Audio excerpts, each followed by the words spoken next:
Refurbished batteries. Are they truly the right choice for your hybrid car? Many drivers consider refurbished batteries as a cheaper alternative, but are they really reliable?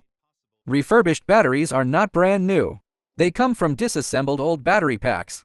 After testing, the battery cells are sorted by capacity and reassembled into a new battery pack.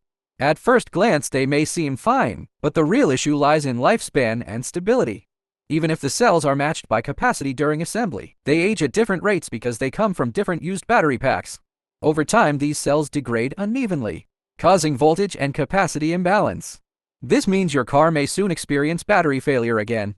Many drivers report that after installing a refurbished battery, performance drops again within months or a year. What seems like a cheap fix could end up costing more in the long run. Even worse, an imbalanced battery can lead to unexpected power loss, affecting driving safety. When replacing your battery, remember to choose a stable and reliable battery solution. Reduce future maintenance and risks.